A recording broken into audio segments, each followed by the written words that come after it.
Hey everyone! Why is this crooked, I wonder? Okay, that's better.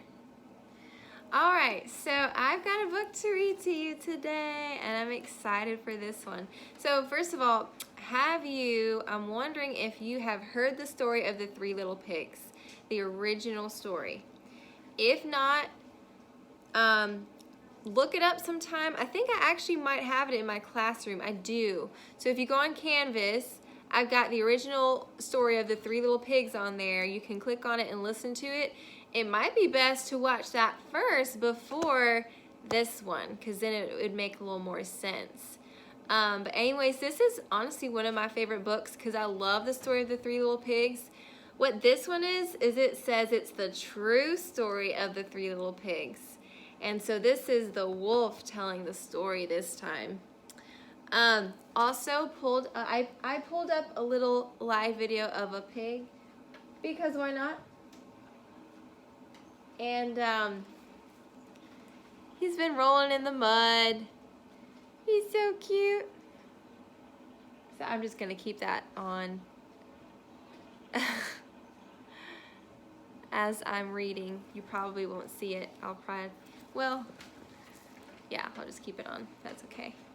So anyways, let's get right into it. The true story of the Three Little Pigs. This is by Scienszka, illustrated by Lane Smith.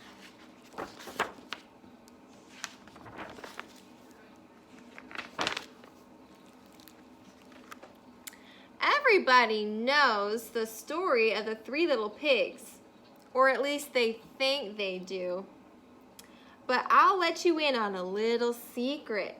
Nobody knows the real story because nobody has ever heard my side of the story. So again, this is the wolf telling the story. I'm the wolf. Ooh, that's pretty. I'm the wolf. Alexander T. Wolf. You can call me Al. I don't know how this whole big bad wolf thing got started, but it's all wrong.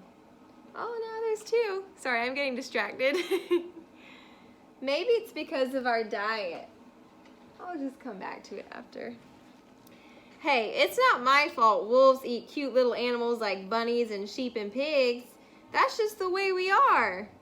If cheeseburgers were cute, folks would probably think you were big and bad too. That is a big cheeseburger, my gosh.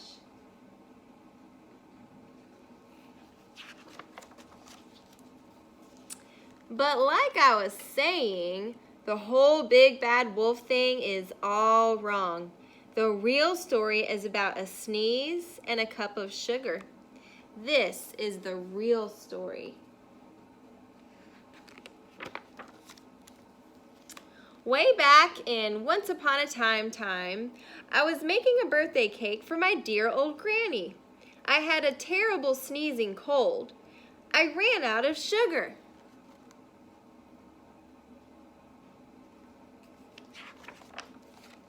So I walked down the street to ask my neighbor for a cup of sugar.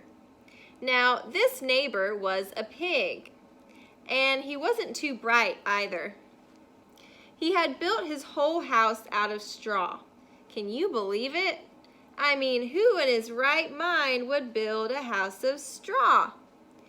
By the way, when it says, and he wasn't too bright, that means he's kind of making fun of him, saying like he's not that smart, which is kind of mean to say because this pig built his house out of straw. That's not very sturdy, right? That's probably just gonna fall down. So of course, the minute I knocked on the door, it fell right in. I didn't want to just walk into someone else's house, so I called, little pig, are you in? No answer. I was just about to go home without the cup of sugar for my dear old granny's birthday cake. That's when my nose started to itch. I felt a sneeze coming on. Well, I huffed and I snuffed and I sneezed a great sneeze.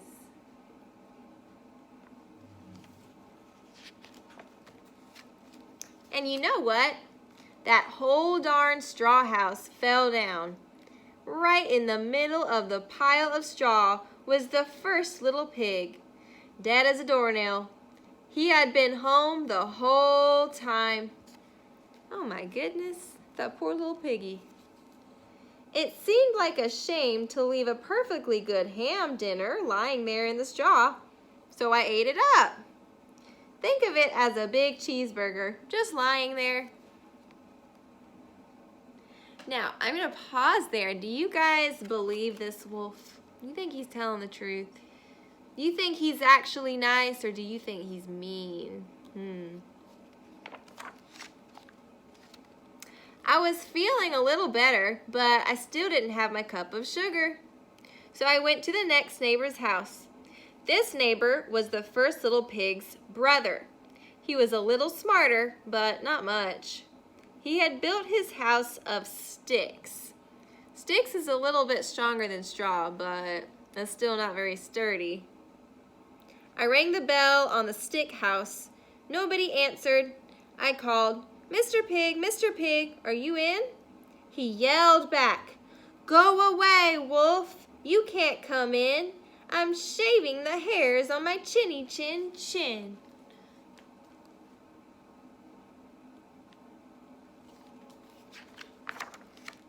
I had just grabbed the doorknob when I felt another sneeze coming on. I huffed and I snuffed and I tried to cover my mouth, but I sneezed a great sneeze. And you're not going to believe it, but this guy's house fell down just like his brother's. When the dust cleared, there was the second little pig, dead as a doornail. Wolf's honor. I don't know, it's hard to believe that this is all kind of happening by accident. I don't know if he's innocent. Now, you know how food will spoil if you just leave it out in the open, so I did the only thing there was to do. I had dinner again. Think of it as a second helping. I was getting awfully full, but my cold was feeling a little better, and I still didn't have that cup of sugar for my dear old granny's birthday cake. So I went to the next house. This guy was the first and second little pig's brother. He must have been the brains of the family. He built his house out of bricks. I knocked on the brick house. No answer. I called, "Mr. Pig, are you in?" And do you know what that rude little porker answered? "Get out of here, wolf. Don't bother me again." Does seem like a smart pig. Talk about impolite. He probably had a whole sack full of sugar, and he wouldn't give me even one little cup for my dear sweet old granny's birthday cake. What a pig. I was just about to go home and maybe make a nice birthday card instead of a cake when I felt my cold coming on. I huffed and I snuffed and I sneezed once again. Then the third little pig yelled, "And your old granny can sit on a pin."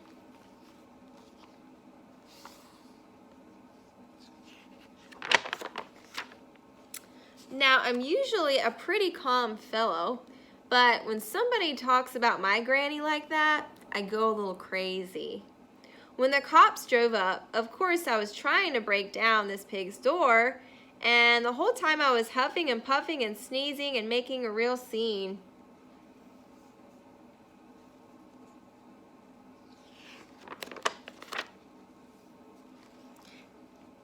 The rest, as they say, is history. The news reporters found out about the two pigs I had for dinner. They figured a sick guy going to borrow a cup of sugar didn't sound very exciting. So they jazzed up the story with all of that huff and puff and blow your house down, and they made me the big bad wolf. That's it. The real story. I was framed.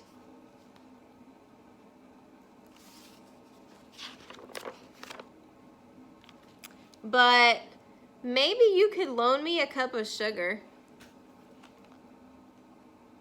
That's it.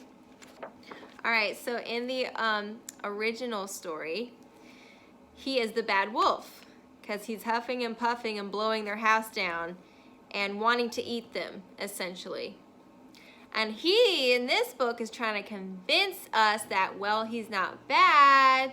He just wanted a cup of sugar, and he just happened to have a cold, and they just happened to die, and all this stuff. So I don't know. I don't know if I believe the wolf story or not. But anyways, I hope you guys enjoyed this book. Let's see what the pigs are up to. They're just eating.